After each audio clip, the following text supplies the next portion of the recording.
Okay, good morning, everybody. We are today going to be doing Moikan Daf Chaf Zayin, and we are going to get all the way to the very last line of this fairly lengthy but straightforward daf.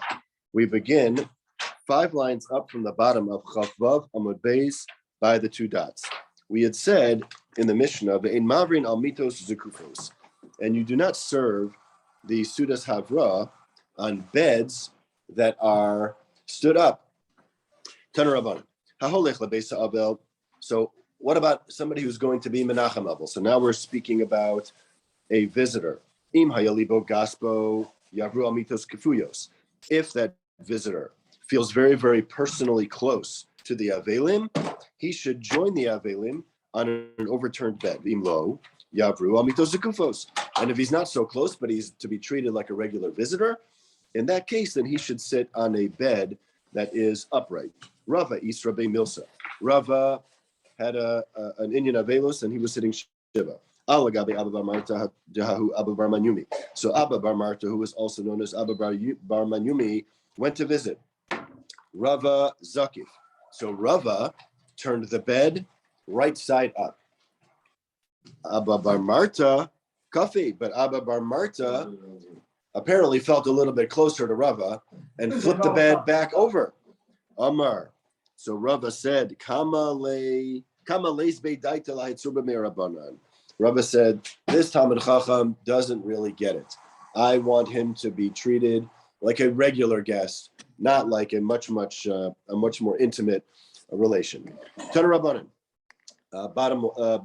we're at the last line of Chaf Vav Amud Beis. Sir, Rabbanan usually refers to Means a Talmid Chacham. Yeah, but rabbinical discretion in terms of making judgments. Well, from the Rava's statement, he thought that this guy didn't quite get it for whatever reason. Okay, last line. An Avel who is going from place to place, top of Chazayin and Aleph, im yachol be'asako, you might, if he's able to reduce the amount of work that he does, he should reduce it. The imlav yagalgal imahen, and if he's not able to do so, he should do whatever Rashi says sechora, whatever commerce he needs to do. He should not do it himself, but he should do it as part of the group. If you take a look at the top Tosfos very quickly, he seems to indicate that if you look in the 4th line there, that this yachol l'mayid be'asako seems to be referring to hashavas aveda, but not to any sort of income-producing activity. Tana Rabbanan. So at what point in the Avelus process should one overturn the beds? So Rabbi Eliezer says that as soon as the mace leaves the house, flip the beds over. Rabbi Yeshua says that when they would roll this huge stone, and in the Steinsaltz on page 60 or 61, it shows you a picture, but they would roll this huge stone over the cover of a grave to seal the grave. Maisa Shemesh Rabbi Gamliel Azaken. So Rabbi Gamliel Azaken passed away. Kevin Shiatzim Pesach Beso Amalem Rabbi Eliezer Kafu Mitosechem. So as soon as Rabbi Gamliel's body left the home, Rabbi Eliezer told the family, flip over your beds. But then, after the burial, once the rolling stone was in place, Rabbi Yeshua gave them the same command. And the family said to him, we already did it based on the Zaken. Who was the Zaken? Rabbi Eliezer. Tana Rabban. What about on Friday? When do you flip the beds back over and stand them right side up? Mina mincha ulamala, from mincha and onward. Amar Rabbi Barahuna. Rabbi Barahuna says,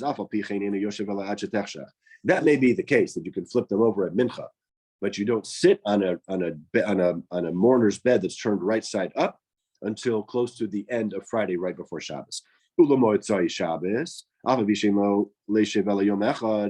Motzi Shabbos, even though they get it from Shiva on Sunday morning, you should, after Shabbos, the mourners need to flip their beds back over. Tana Rabbanan, last narrow line. That a mourner has to flip over his bed. It's not just his. He has to flip over every single bed that he has in his home. Even if this individual has 10 beds in 10 different places, he needs to flip them all over. Or let's say you have 3 houses and you're going to be staying in each of those houses during Shiva, all those beds need to be flipped over. Let's say there are 5 brothers, one of them passes away. Kulan kofin. All the brothers have to flip over all of the beds in their homes. Now, what if there's a bed that was used exclusively for storage? Excuse me. You do not need to flip that over. Dargash, a type of bed called dargash that is going to consume most of the rest of this Amud to try and figure out what that is exactly.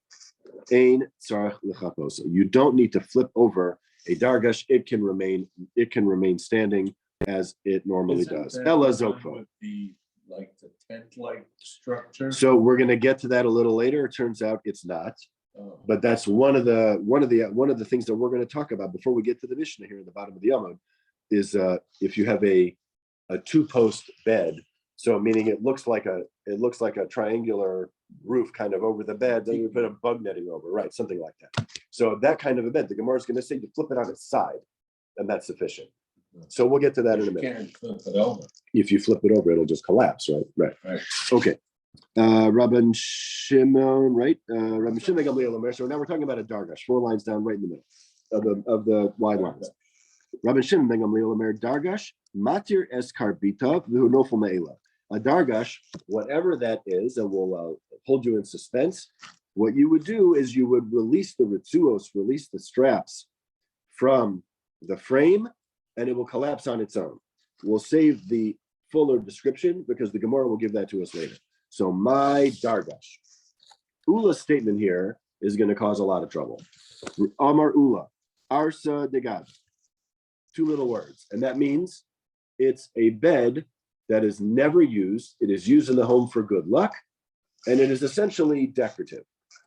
Okay. Amar Le Rabba. Rabba says to Ula, Elameata, if that's so, that a dargash is an Arsa Degada, it's a good luck bed.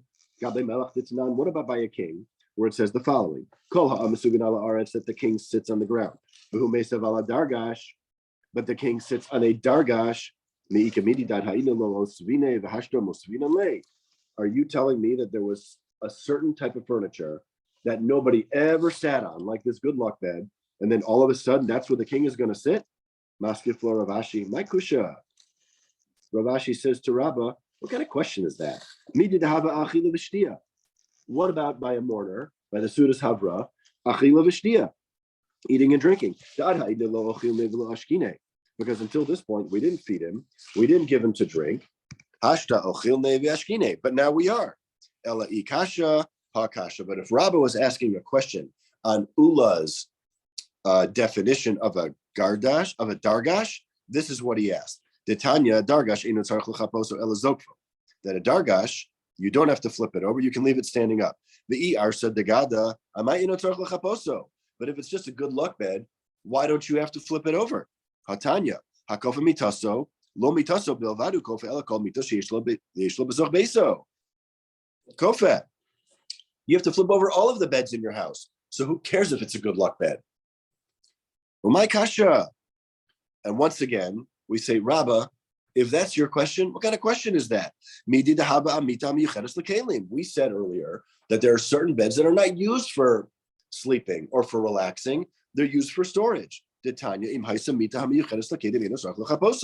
if you have a bed that is used exclusively to store kalim, you don't have to flip it over. Ella, a third attempt. Ikasha, hakasha. If Rabbah had a question on Ula's definition of a dargash, this is what the question was. Rabban Shimon ben Gamliel Omer dargash matir karbisa v'hu nofel me'elav. Rabban Shimon ben Gamliel above said that you loosen the straps on the inside of the bed frame, and the bed will collapse of its own volition. The isal kadaitach arsa degada. And if you're telling me that a dargash is this good luck bed, my karvitin isle, it's not made that way. It doesn't have karvitin. Karvitin are like loops made of rope or something else, but they are on the inside of a bed frame where you could quickly release them, and the what we're going to see is that it's basically a cot, and the place where the person would rest is a piece of leather that was connected only on the inside of the frame. So basically, a temporary bed, very easy to release. When Rabin came to Eretz Yisrael, a certain one of the rabbis, whose name was Rav Tachlifa of the West, said to him, so this individual, he was a regular in the leather marketplace. My dargash arsa ditzala, that a dargash is actually a bed with a piece of leather that is connected to a wood frame. It marnami, and we have a similar teaching. Amar Rabbi Yirmiyah dargash sirugo misocho, that a dargash, its netting, its rope structure was on the inside of the bed frame only, so not particularly strong. So if you would release one of the loops from the inside, the piece of leather would just fall to the ground. Mita siruga al gaba, but a bed, the ropes were attached on the outside of the bed frame. And because they were attached on the outside of the bed frame, it was a much more stable item. And therefore, if you were simply it doesn't have these loops on the inside. It's simply not built that way. Amar Rabbi Yaakov bar Acha, Amar Rabbi Yeshua ben Levi, halacha k'Rabbi Shimon ben Gamliel. So Rabbi Yaakov bar Acha says that the halacha is like Rabbi Shimon ben Gamliel, that this type of bed, all you need to do, you don't need to flip it over, but you do need to allow it to collapse on its own, because it's not a permanent bed type structure. It marnami, Amar Rabbi Yaakov bar Acha, Amar Rabbi Yasi, in another teaching of Rabbi Yaakov bar Acha, mita shenaklite yotzin zokva vidayo. So Mr. Sobek, this is what you were talking about. If you have a bed who has poles that are extending, one at the head of the bed, one of the foot of the bed, zokva, you can stand it up on its side, and that's enough. You don't have to flip it over, because it will not stay that way. Tanarabanan. Now, this whole inyan of flipping the bed, is it really just to make somebody uncomfortable, or is there an inyan to flipping the bed itself? We will see right now that it is the latter. Tanarabanan. The rabbis taught, Yashin al gabi kisei al gabi odaini gedola al gabi karka. What if a mourner sleeps in a chair, or on a big platform, or on the ground? Lo yatsi yidei chavasa. Why not? Amar Rabbi Yochanan shelo kaim kfiyas amita, because he didn't fulfill the obligation to turn his bed over from its regular position. Tanarabanan mechabdin umar bitzin bebeisa avel. You can sweep the floor, and you can dampen a dirt floor. They would wet the floor lightly so that the dust wouldn't fly up. We've seen that in various places in Shas. You can do all the dishes. You can wash the plates and the cups and the bowls and whatever else in the mourner's house. But you cannot bring the incense or spices into the base avel to make it smell nice. Asks the Gemara, Ini, is that so? V'hatani bar kapara taught that you can't make a bracha on incense and on besamim in a mourner's house. So we see that you can, because maybe you can't make a bracha on it, but you can bring it into the home. Seemingly a stira. Answers the Gemara lo kasha. That you're not allowed to bring spices into a room where the avel himself lives privately. However, in a place where the visitors come out of the kavod to the tzibor, you are allowed to bring spices into the home. As I was learning this last night, I was speaking this over with a friend who wanted to know, do you make havdalah, a regular havdalah, in a beis avel with besamim? So I flipped open Rabbi Matenki's Koren Avelos Siddur that he put together and edited, and it turns out that you do make a bracha on besamim. The only difference by havdalah is that if a mourner's making havdalah, you skip the Hine Kel Yeshua part of it, and you start Bori Pri Hagafen, and you proceed through the rest of havdalah. Little halacha lamaisa there for you, but don't take my word for it. Ask your LOR. All right, Mishnah. We are at the bottom of Chav Zayin and Aleph, about 10 lines up. In Molich in the base avel, when they bring the Sudas Havra to the mourner's home, you don't bring it lo betavla. You're not supposed to bring it on a small table. V'lo ba'askutla, which Rashi defines as a large platter, tamchui, a large platter. V'lo b'kinon, and not in The Steinsaltz defines a kinon as a basket that is narrower on top than it is on the bottom. Ella b'salin, rather you should bring the sudas havra to the mourners in a regular basket. V'nomer birkas avelim b'moed. And we don't say the special birkas avelim during Chol HaMoed. Aval omdim b'shura menachamin and potinis arabim. But we do right after the burial, stand in the shura. We say makom menachem, and then immediately potrim esarabim. We send everybody home. We don't leave the beer with the mace on it out in the public square. Why? Apparently, that's something that they would normally do in order to be maspid the mace. We don't do that on Chol HaMoed. And we never leave a woman's body in the public square out of Kavadat Tzibor. The last Rashi on the Amud says, Sheshofos Ziva. It is true, and we will see this on Amud Beis too, that by Mesim, those who deal with Mesim in the Chaver Kadisha, they deal with bodily fluids. So out of respect to women, we don't put them in the public square. Tanur Rabbanan Gemara 6-7 lines up. Barishona, how you more looking So, wait, you said covered a tzibur, wouldn't it be covered a base? Covered a yes, covered abrios, covered for the mace. And we'll see this in more detail in on the base, yes. But covered for the tzibur, meaning the entire tzibur, that the mace shouldn't be disgraced and the tzibur shouldn't be embarrassed by seeing certain things that are private and embarrassing. Tanur Rabbanan, Gemara says, originally they would bring the Sudas Havra to wealthy people with baskets and keli made of gold and silver. And they would bring to the aniyim in these baskets made of I don't even think wicker. I think something less than that. It's made of. Anybody here have an English? I forgot the exact translation. Well, rubber usually. A rava, right? Willows. It's some sort of willow branch, a very, very weak type of basket. The hayuanim is baishim. The poor people were embarrassed. Excuse me. And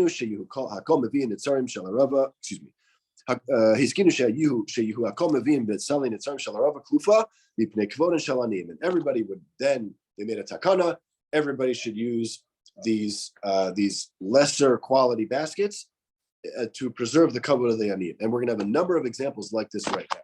Tanur Rabbanan, and you see how halacha is so sensitive to people's feelings. Tanur Rabbanan, that they would give aniyim to drink in glasses that are either white or clear, ashirim. They would give those to wealthy people. But for aniyim, they would give them colored glass. Clear glass, even white glass, in ancient times was very, very difficult to make. So the more common form of glass was some colored glass. So the aniyim were embarrassed by this. Hiskino said they were misakin, that everybody, all of the avelim would drink out of colored glasses in order to preserve the kavod of the aniyim. Second to last line. When somebody passed away, they would leave revealed the face of the nifter, by the ashirim, but they would cover the aniyim's faces. Why? Because the aniyim's faces were sunken, they were darker, their eyes were sunken because they were starving, mamish starving. So their faces looked it. Obviously, they were embarrassed. The aniyim were embarrassed. So therefore, they decided that every mace's face would be covered up to preserve the honor of the aniyim. Originally, they would bring ashirim, wealthy people, out of their homes. Dead wealthy people out of their homes on a dargash. Again, whatever that means. The aniyim beklicha. And aniyim would come out, as Rashi explains, top of Amud Beis, on a klicha mitashom, a bed, a beer for aniyim. The hayuanim is baishin. Once again, the aniyim were embarrassed. So then they were misakein that everybody, all masim, should leave their homes on a beer to preserve the honor of the aniyim. Originally, they would put incense under the bodies of those who had passed away from intestinal issues because the odor was terrible. And those who suffered from that malady, who were alive, were very embarrassed. So they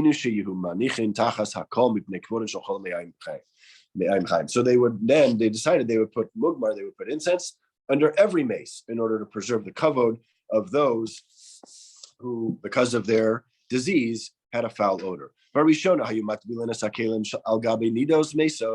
Originally, they would tovel all of the kalim in the home of a nida because everything she touches is tameh.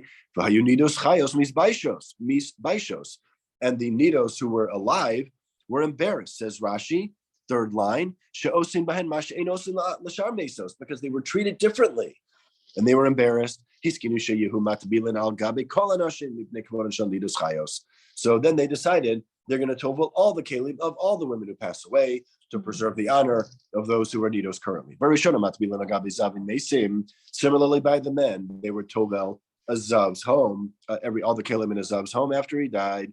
And the zavin who were alive were embarrassed. So then they decided they would tovel all the kalim of a zav, a male who experienced a certain type of emission. They would tovel. Then they decided they would tovel the kalim of every male mace to preserve the dignity of the zavim who were still alive. Okay, toward the end of the first wide line, very sure. They would tovel the kalim of every male mace. Basically, the Gemara concludes here that they would tovel everybody's kalim to preserve the honor of those women who were in the state of nida, men who were zavim, presumably zavos too, so that they would have an equal experience and preserve their dignity. Originally, the expenditure for the mace, because they would buy very nice tachrichin, says Rashi, was more difficult for the families than the death of their family member itself. It got so bad that they would abandon their mace and they would just run away because they couldn't handle the expense. Until Rabban Gamliel, Tosfos cites two opinions, either whether on his deathbed he gave the commandment or he instructed his family while he was still very much alive. But either way, he reduced himself and reduced his own kavod. And they took him out in tachrichin made of pishtan, linen. And then everybody followed Rabban Gamliel's example, and they all had tachrichin of pishtan of linen. Amar Rav Papa. The Ha'idna Nahug Alma Afilu Bitsarda Barzuza. Rav Papa says that people now, if you look at Rashi, last wide line, what is Tsarda? Canvas. Canvus. Canvas. Barzuza Hanikne Bezuz. It only costs one zuz. So they essentially reduced it to the lowest common denominator, something that everybody could afford. Equal treatment by Tameim, equal treatment by Zavim and Zavos. A very equitable approach. Okay, by the 2 dots, 5 lines down to the wide lines. So we said in the Mishnah that we don't leave the beer of the mace in the town square out in the public. Amar Rav Papa, ein moed bifnei Talmid Chacham. That when it comes to Hespedim, Chalamoid doesn't matter. We are maspid a Talmid Chacham. The Kol Shekin Chanukah Upurim, and all the more so when we have a Talmid Chacham who passes away on Chanukah and Purim. V'hani mili b'fana. And that's the case. The Gemara qualifies in front of the mace, when the mace is there, but when the mace is not there, then we don't give hespedim on chol hamoed. Asks the Gemara, Ini, is that so? But Rav Kahana was maspid Rav Zvid who Rav Zvid from Naharda in a different city of Pumnara. Amarav Papi Yom Shemua Hava Ukivafanav Dami. That is different when you are maspid Talmid Chacham on the day you hear of his passing, even not in front of him. Amar Ula, Hesped. Okay, so now the Gemara is going to quickly cover 3 ancient mourning practices that had to do with things that people did physically with their body. Amar Ula, Hesped al Lei. That Hesped refers to pounding the chest. Dichsiv al Shadayim Sofdim. Because the pasuk says, and if we were to translate this literally, it would mean that that we were maspid on one's breasts. It can't possibly mean that. That's not what we do. Rather, it means that we bang the chest in mourning. Tipuach biyad. Tipuach refers to clapping. Kilus beregel. And kilus refers to stamping the feet. That somebody who's stamping their feet in mourning should not do so while wearing sandals, but should do it with a shoe that's fully tied on. Rashi explains, because your shoe might get caught under you, you might twist your ankle and break your leg. Amar Rabbi Yochanan, Avel kevan shenia na rosho, that when you're visiting an Avel, when the Avel gives the signal, like nods his head, shuvein menachem in rishain leishev etzlo. The visitors are no longer to comfort him because he's gotten to a place where he's been able to somewhat comfort himself. And that's like the signal. Okay, you people can go now. I'm done visiting with you. Rabbi Yochanan, another teaching of Rabbi Yochanan, everyone is obligated to rise when the Nasi walks into the room, except for someone who's in mourning and somebody who is ill. Once people stand up for a Nasi, they must stand until we tell them that they may sit, except for an Avel and Chole, who may sit down whenever they are ready. That Rabbi Yehuda says in the name of Rav that an Avel on the first day of Avelus is not allowed to eat from his own food. Because HaKadosh Baruch Hu said to Yechezkel Hanavi, and you should not eat the bread of other people, implying that most other people, when they're in Avelus, should only eat the bread that does not belong to them. Rabbi Rav Yosef, who must have said Shiva at the same time, they exchanged their sudos. The other place where we've seen this example is by Purim. They would be Mekayim their Suda, and they would be Mekayim their Matanas Avyonim in the same move. Amar Rabbi Yehuda Marav, Meis Ba'ir, Rabbi Yehuda Marav says, if there is a mace in a city called Bnei Hayir Asur B'Asiyas Malacha, no one is allowed to go about their regular business until that mace is taken care of. Rav Hamnuna Ikla L'Diromasa. Rav Hamnuna went to a town called Dromasa, Shamakol Shipura D'Shachva. He heard the sound of the shofar that is made when there's somebody who's shochev, somebody's laying down because he passed away. Subsequently, Chaza Hanach in Shidaka Avdi Avita, and he saw these two guys who were going about their regular labor. Amr Lahu Hanach in Shibishamta, I should put you guys in Cherem. Lo Shachva Ika B'Masa. Isn't there a dead person in the city? How are you going about your regular work? Amrulei Chavarasa Ika B'Masa. We have different Chavar Kadishas in town, and each Chavar Kadisha is responsible for its neighborhood. So our mace is covered.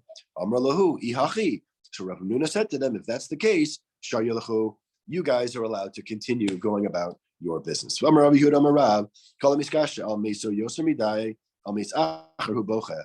Rabbi Yehuda says in the name of Rav, another teaching of Rav, that anybody who takes their avelus a little bit too far on a certain mace is essentially asking for another avelus in their family, as demonstrated by the following horrible story. Hahi, it said the Havas B'Shiva Musa de Rav Huna.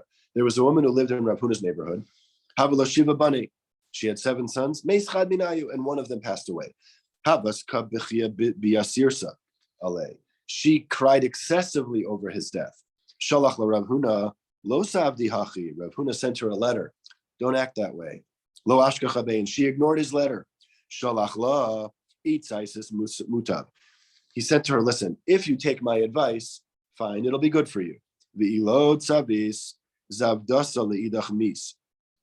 if you don't take my advice, you better prepare tachrichin for another son of yours who will pass away. Umisu kulhu. In the end, all of her sons preceded her in death. L'sof amarla timush zavdasa v'nafshech. In the end, he said, well, at this point, just prepare tachrichin for yourself. And sure enough, umisa. And she passed away. Now, the end of the pasuk, al tivku lameis v'al tenudu lo.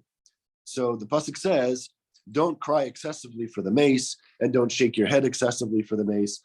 What does it mean? Al tivku lameis yoser midai v'al tenudu lo yoser mikashir. Don't go overboard in avelus. Personally, I find this statement very, very difficult. Avelus is obviously a very rough thing. But the Gemara but we're going to get a message from HaKadosh Baruch Hu here about how a Jew should act when going through the stages of grief. HaKetzad, Shlosha Yamim Lebecha Yushiv LeHesped. 3 days for crying, 7 days for a hesped, Ushloshim Legeitzim Tisparas. And until 30 days, you can't do laundry and iron and get a haircut. Mikan Va'ilach. But from that point forward, Amar HaKadosh Baruch Hu, Yatem Rachmanim, Bil Yoser Mimeni, your guys cannot show signs of avelus and mercy for the mace more than I do. Meaning HaKadosh Baruch Hu saying, I'm laying out the parameters. You have to keep to those parameters. Don't go beyond what I'm telling you to do. Bachu, bacho, bacho, bachu. I forget the precise nikudot on this. Zevi, what do you got there? Bachu, bacho, laholech. So what does this mean? Amar Rav Yehuda, laholech b'lo banim. We should cry for somebody who passes away. Rachmana litzlan, without any children. Rabbi Yeshua ben Levi, lo azal lebe avla. Rabbi Yeshua ben Levi would only pay a shivakol el lamad azal b'lo banim for somebody who passed away without any children. Dichsiv b'chu b'cho laholech. That you should cry for somebody who's going kilo yashuv od, because he's not going to return. And he'll never again see the place of his birth. What does that mean? Rav Huna Amar Zesh Avar Avera V'Shanaba. This refers to somebody who passes away, but during his lifetime, he was over a certain Avera, and he kept repeating that Avera. He constantly went back to it. Rav Huna L'Ta'ameh, and Rav Huna goes according to his own reasoning. Amar Rav Huna Kevin Shavar Adam Avera V'Shanaba Hutrolo. That once a person does a certain Avera and keeps doing that same Avera, it's mutter to him. Famous Gemara. Hutrolo Salka Daitach. Are you telling me that it's really mutter to him? He's made it for himself as if it's mutter because he keeps doing it so much. Amar Rabbi Levi, Rabbi Levi says that the first days of Avelos, a person is in such an extreme state of agitation that he considers himself as if he has a sword resting between his thighs, meaning he might kill somebody. So he's got to be extra cautious of his own behavior. Mishlosha ve'ad shiva, but from the third through the seventh day, that same sword, it's in the room, but it's in the corner, meaning he's starting to regulate, starting to not be as angst-ridden over this mace. Mikan ve'elach ki'ilu overes kenegdo b'shuk. But from the seventh day forward, it's as if, like anybody else, the sword is available in the shuk to anybody, and he is in much less danger. Okay, Ad Khan, Chav Zayin, in Moed Katan. Have a wonderful day.